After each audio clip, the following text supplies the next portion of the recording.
কেন করা হয় কার্তিক পূজা?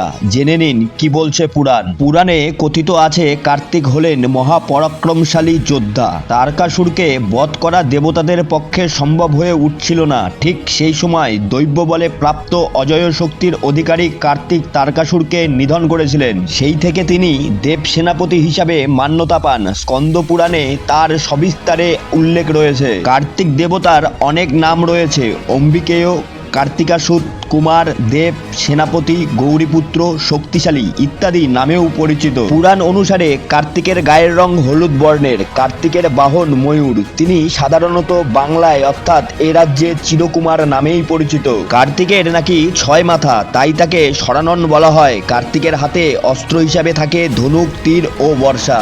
কার্তিকের চেহারা অত্যন্ত সুন্দর বলিষ্ঠ, তাই জন্য কার্তিক পুজো করে দম্পতিরা সুন্দর ও বলিষ্ঠ চেহারার সন্তান প্রার্থনা করে থাকেন। কার্তিককে চিরকুমার বলা হলেও কোথাও কোথাও কিন্তু কার্তিকের বিয়ের কথা উল্লেখিত আছে।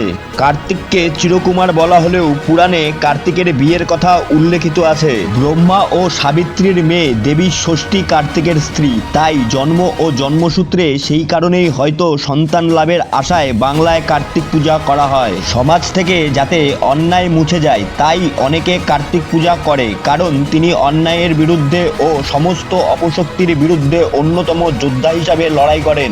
জনপ্রিয়তায় ভাটা পড়লেও কখনো এই পুজো অতি মহাসমারোহে উদযাপিত করা হয়। ভারতের দক্ষিণে কার্তিক পূজার প্রচলন রয়েছে। তামিলরা কার্তিক পূজা করেন, তবে সেখানে তার নাম স্কন্দ বা মুরুগান। তাই বিদেশে যেখানে তামিলরা আছে, যেমন শ্রীলঙ্কা, মালয়েশিয়া, সিঙ্গাপুর, সেখানে স্কন্দ বা মুরুগান কার্তিকেরই পূজা করা হয়, কিন্তু ভিন্ন নামে।